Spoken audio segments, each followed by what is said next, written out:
Good afternoon. It is afternoon, yes. Yeah. Thank you very much for staying for the marathon. I have with me Dr. Ibrahima Sosé Fall, who's going to tell you some good news. There are outbreaks that can be brought to an end. And Dr. Fall's also able to talk about COVID if you want to, COVID in Africa. But first of all, we'll talk about Ebola. Over to you, Dr. Fall. Thank you, Margaret. Good afternoon, colleagues. Thank you for staying for this important briefing, which is mainly related to the Ebola outbreak in the Democratic Republic of Congo. I know you have had a busy week like us, but at least we have had a moment of joy this week on Tuesday, when the last Ebola patient was discharged from the treatment center in Beni. Her name is Masiko. She was the last person diagnosed for Ebola on the 17th of February in the Democratic Republic of Congo. And health workers and other responders sacrificed a lot to get to this point. Since the outbreak started in August 2018, we have recorded over 1,700 security incidents, and 60% are related to war, and some kind of criminality in that zone. And we have recorded 420 attacks on healthcare and health personnel, resulting into 11 deaths and 86 injuries among the health workers and patients. It has been a huge amount of work. At the peak of the outbreak, we were recording more than 120 cases a week. And 28 health zones or 28 districts have been affected. We were able to set up 12 laboratories and testing more than 3,500 samples a week, and also recording more than 40,000 alerts a week that we need to investigate and to test when needed. And you are also aware that during this outbreak, we were able to test an Ebola vaccine validated by WHO at the end of last year, and 300,000 people have been vaccinated, and this contributed a lot to contain the outbreak in DRC and also to prevent further threat to neighboring countries. And we were able also to identify 250,000 contacts who are at risk to develop the disease. We were able to follow them up and also to vaccinate them. And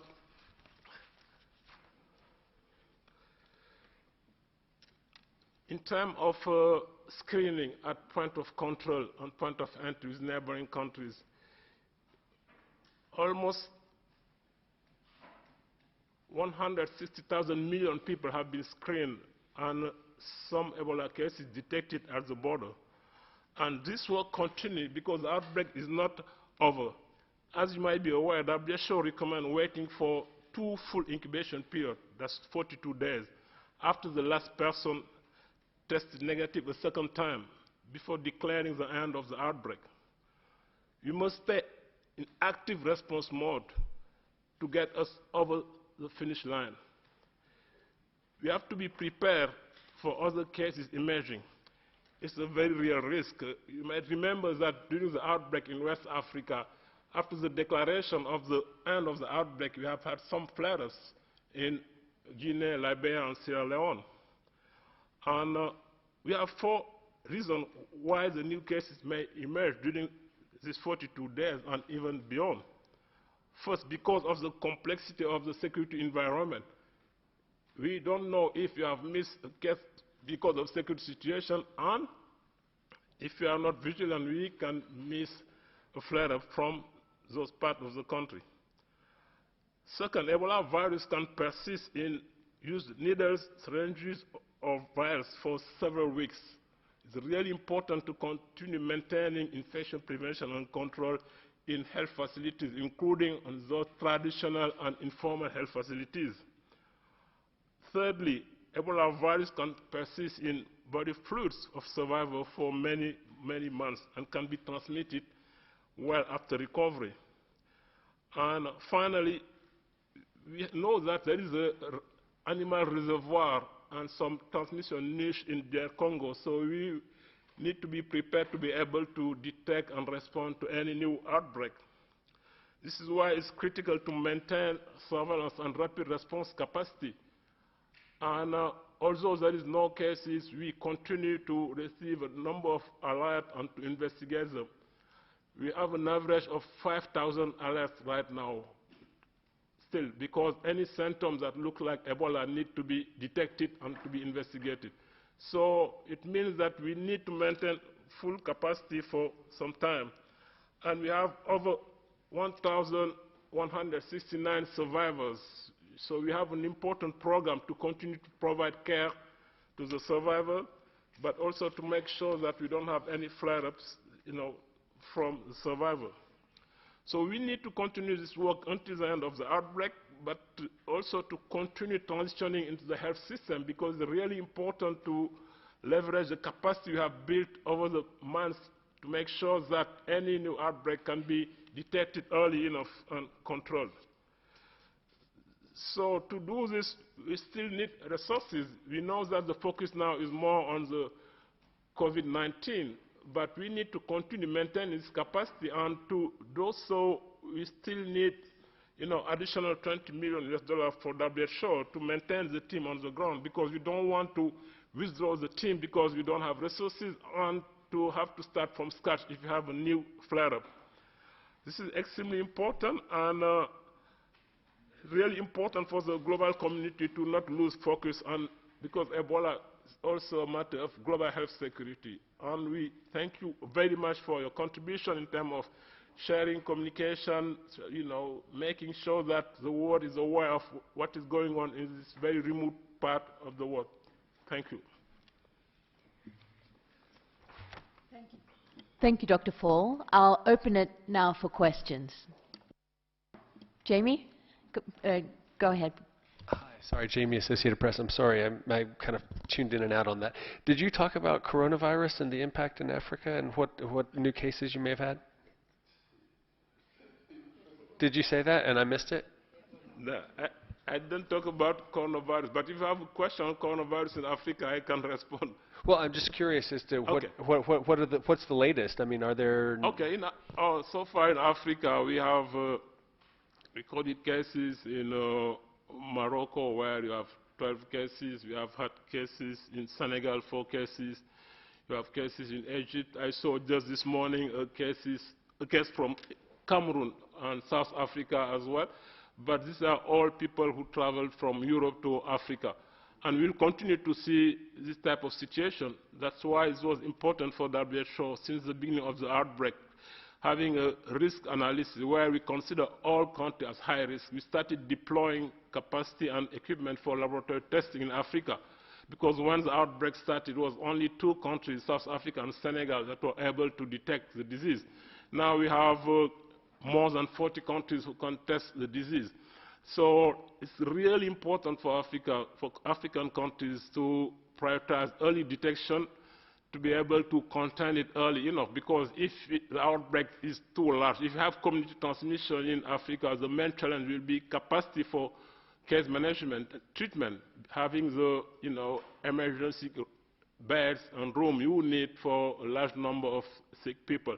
That's why rapid detection, rapid containment, and being able to protect the health workers is crucial for Africa. Thank you. Yes, Lisa. Hi. Yeah, it is good news. I have a few little questions. First, if all goes well, when will the Ebola epidemic be officially over? And then I'm wondering whether your main concerns, you outlined a lot of things that you have to be vigilant about in terms of a resurgence of the epidemic, but most immediately, what are your main concerns? Is security still a major concern, because it has taken a heavy toll? And then thirdly, screening was very important in the Ebola situation. It prevented the disease from spreading to Uganda, I believe. I'm wondering whether there are lessons, things that you have done in combating Ebola that will be useful in combating COVID-19 in Africa. Thank you. Thank you so much. So if everything goes right, the official end of the outbreak will be declared on the 12th of April. So we have started the countdown, as you know. My main concern is still security. I talked about more than 1,700 security incidents during this outbreak. And I have spent close to 10 months there, not in the city, but in the villages. Security is the main issue. Every day you can see in the news attacks around Beni and the number of civilians killed by the ADF group, and also attacks from my group.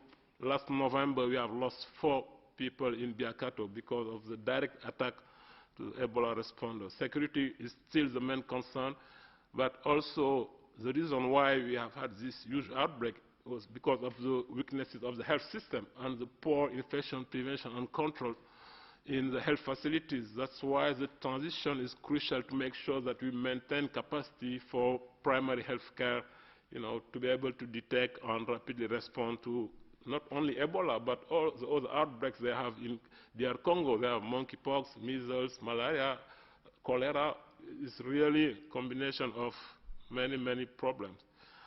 And so in terms of screening was really important, but not only screening, or information sharing between the teams in DRC and the 9 neighboring countries. It helped a lot to identify some high-risk contacts that travel from DRC to other countries. And so a lot of lessons, of course, that can be applied to coronavirus, because if you look at really the main intervention for outbreak containment, first you need rapid detection, meaning that the surveillance system needs to be strong. I talked about the number of alerts we have to investigate every day for Ebola. So this is the same approach you do for coronavirus. I also talked about the contact tracing. You need to identify people who are in contact with cases and to ensure regular follow-up. The same is happening for coronavirus for 14 days. We have been doing that for 21 days for Ebola. So that system is in place in DR Congo and neighboring countries. And also in terms of infection prevention and control, because when you have this type of outbreak, some health facilities will amplify the transmission. So the lesson learned in this response will serve DRC, but also all countries where we have accelerated preparedness. A quick follow-up, please. The vaccine was extremely helpful, I believe, Is this going to be a very important tool when you find out, and unfortunately it probably will happen, that there'll be another Ebola outbreak somewhere? And when you see this happening, would you be able to perhaps nip it in the bud a lot sooner than what happened here in eastern, Kivu and so forth, by immediately employing the vaccine? Thank you. In fact, we have been very fast, even in North Kivu, for vaccination, because the outbreak was confirmed on the 1st of August in a very remote area. On the 8th of August, we started vaccinating, exactly a week after the declaration of the outbreak, including, everything we need in terms of logistics. Remember that the vaccine needs to be, kept on the minus 80 degrees. You don't have those conditions in the villages. We had to deploy everything, from Geneva and to start vaccinated a week after. So now with the vaccine, being licensed, what will be important is to really make sure with our partners, like Gavi, that we have enough vaccine to be more proactive in terms of prevention where we have, the Ebola transmission niche. But to do so, we need to continue monitoring the duration of the protection for the vaccine to better fine-tune our strategy for the future. And at the same time, we need to mention that we were able to conduct clinical trial for treatment and to identify 2 drugs that can treat patients, and it helps a lot because if you look at the overall case fatality rate for this outbreak, it is 66%, but at the end we were having less or around 30% case fatality rate because of the therapeutics, but also the improved, case management condition in the treatment center. John? Go Yes, good afternoon. John Zarakostas for The Lancet. I was wondering, sir, if you have some details on, we just had earlier a briefing by OCHA on 1.3 million children in the DR Congo suffering from severe acute malnutrition. How many are in the Ebola-affected areas, and what is WHO doing? Are you doing emergency feeding, etc.? Thank you. Thank you. So during this outbreak, we have a number of pillars, for intervention. So we have been working very closely with many partners, like the UNHCR, UNICEF, OCHA, the World Food Program. So it was important even for the contact we identified to be able to provide food to the families. So where the outbreak happened is not the main burden of malnutrition, but of course we have malnutrition. So we had what we call the pillar 3 in our response, meaning humanitarian intervention beyond Ebola, where UNICEF, OCHA, and the World Bank are leading, tackling other conditions like malnutrition, but also providing some employment from the World Bank to the population. So it was very comprehensive, but at the same time we responded to other outbreaks like malaria in Beni end of 2018. Also we responded to the measles outbreak in Ituri, including in the IDP camps. So really important to have a comprehensive approach and to continue maintaining this even after the outbreak because of the many challenges we have in DRC. And you had a question? My name is Peter Kenny. I work for South African media. You mentioned that there seem to be still a very high number of attacks on health workers. Do you know who's responsible for these? Is there one group? Is it the Allied Democratic Forces, or is it random groups, or is it both? Can you elaborate a bit on who is responsible for these attacks? Thank you. It's very, very difficult to know even who is who in that area, because you talk about over hundreds armed groups. Sometimes, the ADF, they mainly attack the population in some villages or in the city of Beni, but they don't really target the Ebola responder. It's mainly the Mai group. Mai group are kind of local self-defense group trying to protect the population against the ADF and others. But you have also a high level of criminality in that area.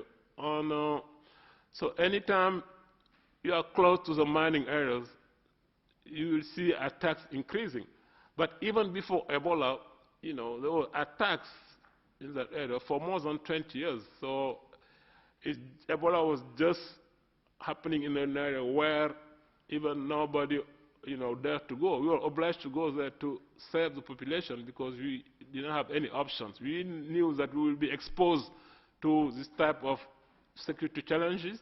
That's why 3 weeks after the declaration of the outbreak, Dr. Tedros, the Director General, briefed the UN Security Council because he was anticipating already the challenges we were going to have. He did it twice, briefing the Security Council for the United Nations to be able to provide more protection to the health workers and Ebola responders.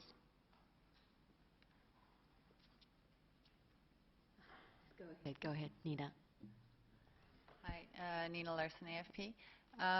So I was wondering, you mentioned before that a lot of the focus now is on COVID-19 and less, I guess, on the outbreak. What do you think the danger is of that, of the world turning attention away from this outbreak? And in terms of funding and also in terms of just taking care of ending this thing?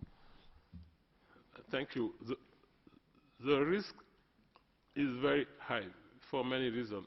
We haven't yet declared the end of the outbreak. We still have to complete the 42 days follow-up. And during the 42 days, we can have some flare-up because of many reasons, because of the level of insecurity in some areas, in the forest areas. We can have flare-up because we may have missed an Ebola case. We never know. And the other reason is we have over 1,160 survivors who can still carry the virus in the blood fluid, so we can have flare-up from those survivors. And it's really important to continue maintaining full capacity for surveillance to investigate all the alerts we are getting on a daily basis, but also to maintain rapid response capacity and treatment capacity in those areas. So if we have any disruption because of financing, it means that we have to, withdraw our teams.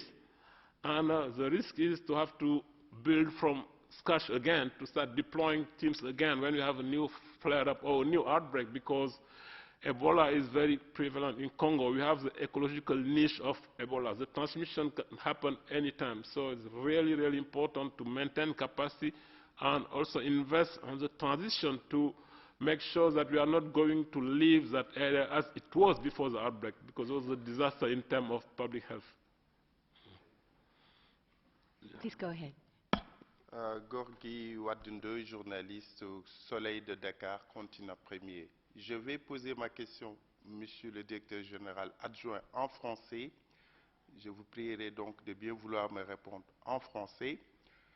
La question est de savoir, le Congo, il y a plus de cas. Comment aujourd'hui la communauté internationale, notamment vous, l'OMS, vous avez réussi à endiguer pour l'instant cette maladie Ebola? Maintenant, j'ai une question un peu pernicieuse. Je vois qu'aujourd'hui, avec la déclaration du coronavirus nouveau, certains pays ont fermé des frontières. Avec Ebola, nous n'en sommes pas arrivés là. Est-ce qu'il y a deux poids, deux mesures, ou bien les virus sont différents? Je vous remercie. Merci beaucoup, monsieur Ndo. Je vais vous répondre en français, et même si vous voulez en wolof.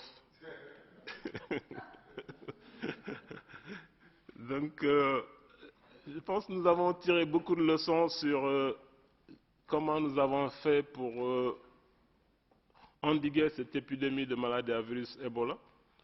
Je pense que le premier point que je vais évoquer, c'est l'engagement de la communauté.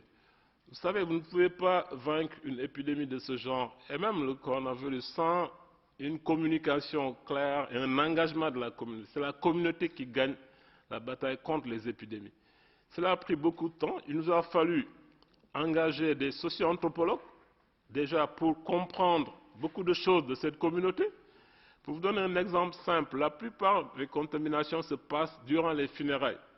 Cela veut dire qu'il a fallu même identifier des personnes dans la communauté, les former pour que ces personnes s'occupent des enterrements, ce que nous appelons les enterrements dignes et sécurisés. C'est un exemple.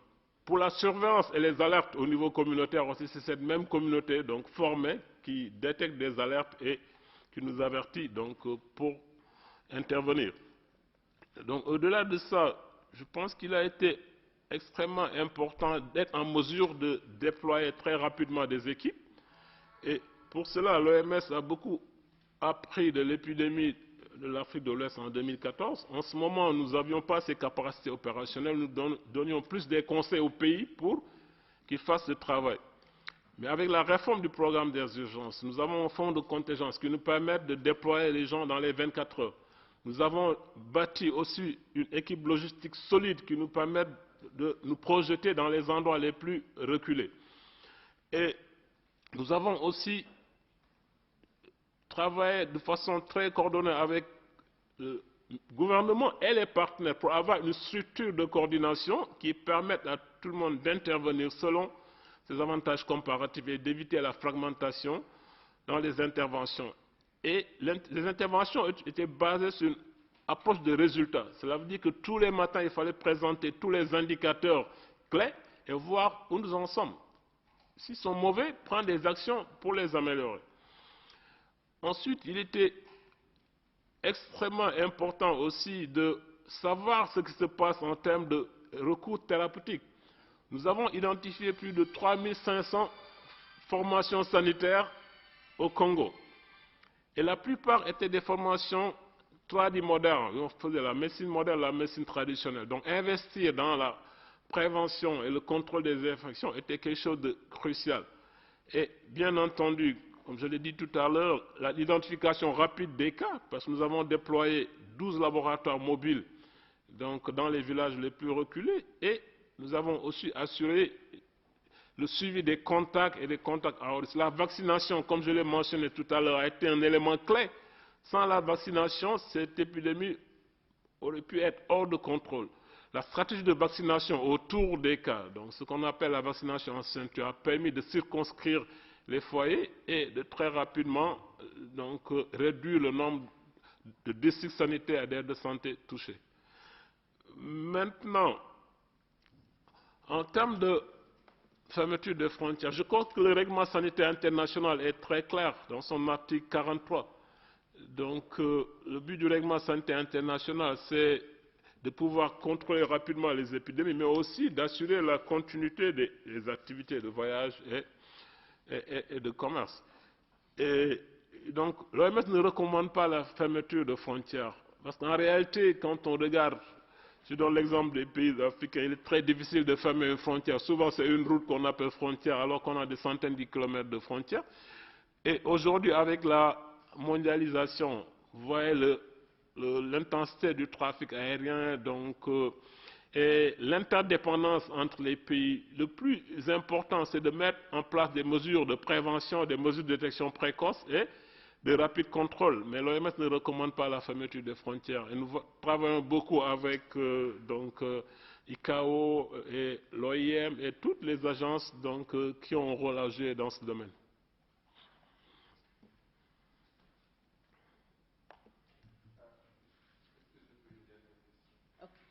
Alors, merci. Pour revenir, malheureusement, parce que comme c'est le nouveau, aujourd'hui, est-ce que vous êtes confiant malgré les défis que pose au monde le nouveau coronavirus?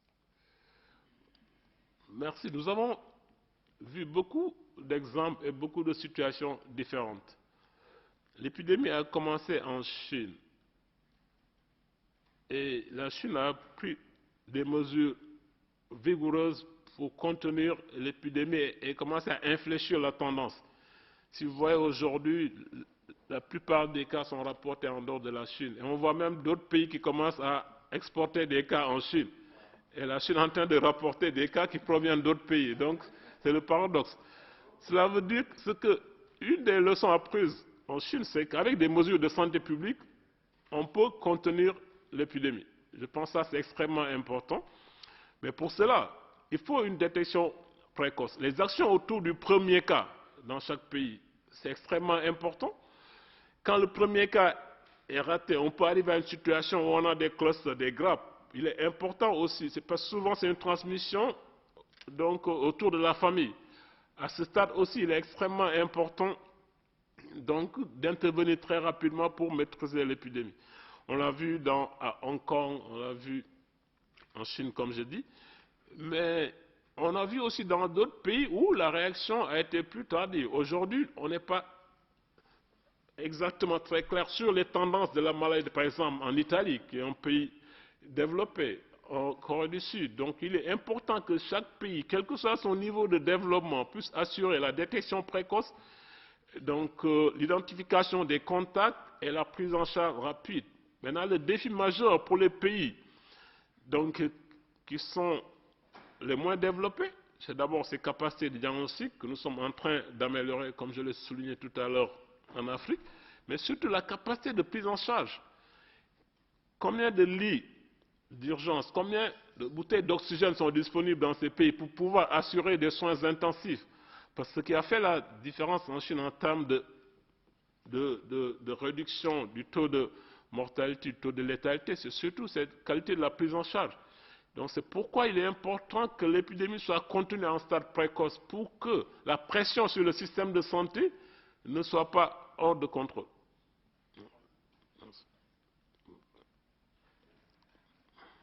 So do we have any other questions in the room?